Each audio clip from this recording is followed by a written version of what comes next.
Back in June, when Pastor Alberta was plotting the pulpit supply for September, she asked if I would ring in the church's celebration of its 235th anniversary.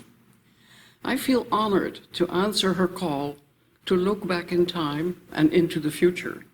However, I'm neither a historian nor a prophet, and I'll do my best not to bore you with too many dates and facts, but we do have an interesting history that is worth remembering. 235, that's how many years we are removed from the origin of our church. 5 men with names we recognize today, because roads and buildings have been named after them, Dearborn Road, Dow Academy, undertook to organize themselves into a state for the purpose of fellowship and communion in the fruit and the ordinances of the gospel, end quote. The wives of these men were allowed to sign the founding document as well, and on September 22nd, 1785, Asa Piper accepted the call to settle them in the work of the gospel ministry as their pastor. The first Congregational Church of Wakefield was born. The founding of our church is closely related to the origin of Wakefield itself. In 1749, the township was granted by the Masonian proprietors, named after the original proprietor, Captain John Mason, to a company made up of residents of Dover and Somersworth. The terms of the grant stipulated that 40 members be settled within 5 years after the close of the English, French, and Indian War, and 7 years later, a meeting house be provided and preaching maintained. The land was to be divided into 100 shares, each share to contain 100 acres, and one of these shares should be for the settled pastor, a second share for the support of the pastor, and 6 acres set aside for a meeting house. As you can see, town affairs and church affairs were interconnected. A modest meeting house was built on the south shore of Lover Lake, what is now Lover Lake Cemetery, and used for town meetings as well as preachings. In the early days, the town even paid for the preachings. I marvel at this part of our history. I try to imagine what it must have been like to be given a piece of clay, so to speak, and be expected to mold it into a functioning community. These people were tasked with creating 40 homesteads out of what must have looked like a wilderness to them, then find a way to live together with rules and regulations fair to all and practice their Christian faith. Mind you, it was not really uninhabited land they were given. It had been home to Indian tribes for forever, but that did not inhibit these colonialists to go ahead and claim it as their own. They were the conquerors of this new world, and they saw it as their God-given right to occupy it. Of course, nothing is ever created out of thin air. These enterprising men didn't come empty-handed. They brought the English way of life with them, their laws, their architecture, their religion, their literature. It was truly New Hampshire and New England. There were no names like Zerbic or Gallibron or Bozuwa to be found in the town's ledgers. That would take almost 2 centuries, and a lot happened within those 2 centuries. Remarkably, 2 ministers, Asa Piper and Nathaniel Barker, filled the pulpit for the first 90 years of our church's existence. Asa Piper for 50 years and Nathaniel Barker for 40 years. To this day, the church has called 39 ministers in total. In my 62 years in Wakefield, I saw 11 ministers come and go. One minister stayed for a very short time indeed. Reverend Charles Stowell arrived in March 1946, but on a Sunday morning, a month later, Sam Paul, who was the moderator and would be for 43 years, went looking for him when he didn't show up in church. he found him slumped over in his car in the parsonage barn. The young pastor had been overwhelmed by heartache for his bride-to-be, who had postponed their wedding by a year, and he had sadly taken his own life in desperation. Marjorie Banks wrote a book 35 years ago titled Through the Open Doors of the Congregational Church, in which she meticulously recorded facts and reports of meetings. One that caught my eye, and that is closely related to this moment in our congregation, was mention of extending a call to Reverend Dr. Ernest Calvert in 1952 to become pastor of the Wakefield Regional Parish, which meant Wakefield and Union together. It was agreed to offer a cash salary of $3,000, plus the use of the Wakefield parsonage, and 8% of the annuity in addition to the salary. His moving expenses were paid, and he was granted 4 weeks vacation. There was no mention of benefits like health insurance or a pension plan. It puts today's offer of $60,000 plus or minus dollars for a half ministry into an interesting perspective. The original town's grant had stipulated a meeting house to be built.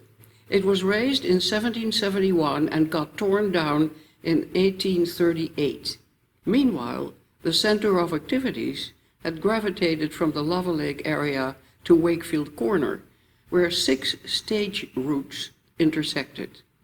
A beautiful church was raised at that spot, this time without financial help from the town. It was said to be one of the finest examples of early New England church architecture. It stood proudly on the hilltop, and its tall steeple could be seen for miles around. It served the community well until 1956, when lightning hit the steeple. The church burned to the ground. The congregation was stunned. This was a very dramatic moment in our history. Trusting the future, though, the congregation immediately went to work, organized services in the old town hall, and started rebuilding, so that in exactly 2 years, a new church building could be dedicated. This time it did not have an upstairs for an academy. The brand new physical church was smaller than the one it replaced, but as an organization, the church had grown by leaps. There is sparse mention of officers in the early days. 1 or 2 deacons seemed to be enough to run the church. The first mention of a moderator was in 1834. The first mention of a woman in a church position was 60 years later, as secretary. After 1894, a woman was consistently in the position of clerk, secretary, or treasurer, sometimes all 3 at once, but never as a deaconess. This changed in 1966. Mrs. Julia Paul was the first deaconess. From then on, 1 deacon and 1 deaconess was chosen each year. The records show that women played second fiddle to men, but it is clear that we might not even have a church if it hadn't been for their amazing energy. They started out by creating a lady sewing society in 1857.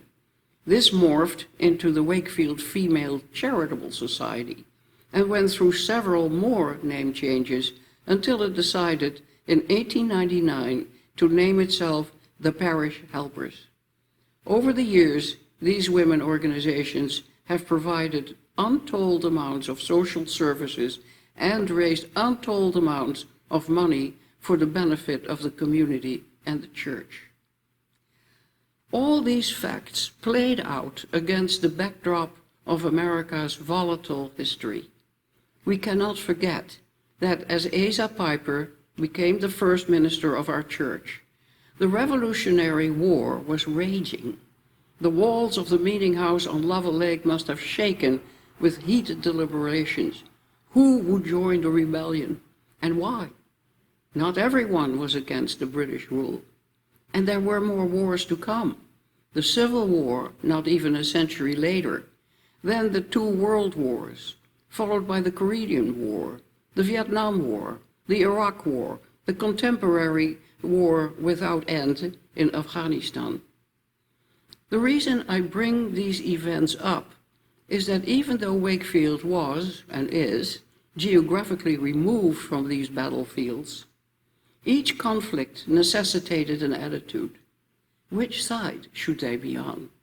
Were they happy to send their sons to war over issues like separation from the British Crown, or racial issues in the Civil War, the folly of the First World War fought between empires on the other side of the Atlantic Ocean? Were they for or against Hitler's fascism and the persecution of the Jews? What about the atomic bomb? These wars weren't happening in their own backyard, but they thoroughly influenced the spirit of the times. Farmers and merchants, fathers and mothers, had to somehow reconcile these brutal events with what the gospel taught them. Therefore, the church was central to these deliberations. With each conflict, it had to come up with an opinion to help people overcome the fears, the inevitable discord and losses these events wrought, comparable to how today, like it or not, we need to wrestle with the Black Lives Matter moment. Closer to home, the advent of the railroad disrupted the agrarian way of life and opened up the West. Young men left the Granite State in droves to seek a brighter future on kinder soil. The resulting drop in population is evident in the census data. Another aspect of the invention of the railroad was that it brought city folks in the summer. Gradually, the town realized that its greatest asset was its string of crystal clear lakes, and the popularity and increasing availability of the automobile paved the way for pensioners and commuters to make Wakefield a permanent home. And that is where we are now. Compared to 1795, the population increased from 640 people to 5,500 today, and the church's membership from 9 to 117. No longer are our members uniformly of New Hampshire stock. Neither were they necessarily brought up and baptized in the Congregational Church. Our membership is diverse and reflects the UCC's motto, taken from the Gospel according to John, that they may all be one. Our denomination is rooted in the times of the Puritans, who were essentially non-conforming Protestants and who insisted on independent local bodies with self-governance. That concept is still alive today. The very independent spirit that the Congregationalists brought to their faith eventually became important in many social reform movements like abolitionism and women's suffrage. Likewise, our Wakefield Church has taken several principled stands on controversial issues. It did not hesitate to call a woman preacher in 1967 and a black woman preacher in 2018. Furthermore, we can be proud of our history of caring for the marginalized and powerless. Sometimes, in doing so, we alienate some members. It is fresh in my memory that during the 1980s, when we had a membership of over 200, our church decided to help settle Cambodian refugees. In the opinion of some, bringing Cambodians into the community would devalue local real estate, and they sadly stomped out of the church. History repeated itself when the congregation voted to become an open and affirmed church.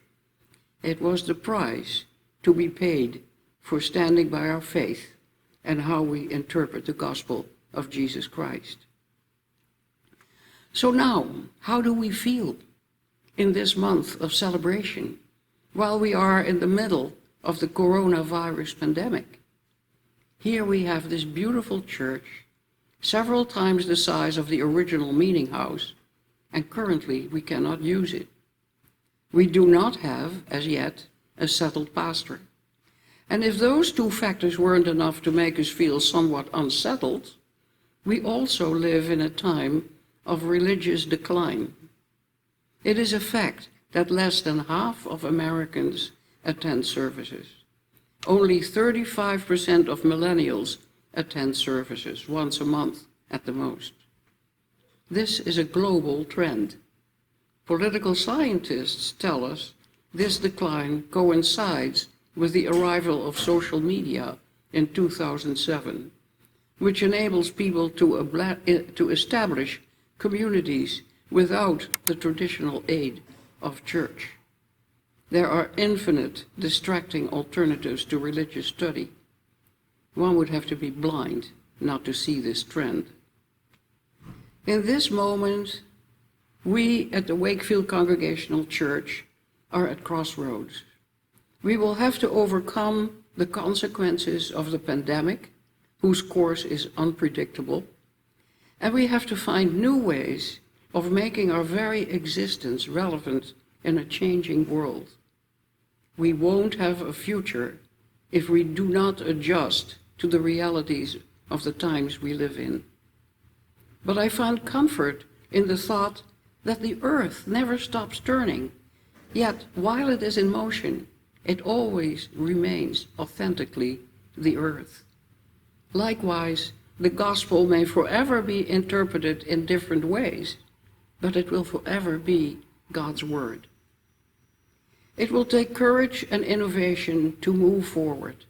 We will have to come up with new ideas and listen to others' ideas and heed Paul's warning that in the process we not pass judgment on our brother and sister, but collectively keep our eyes focused on the future.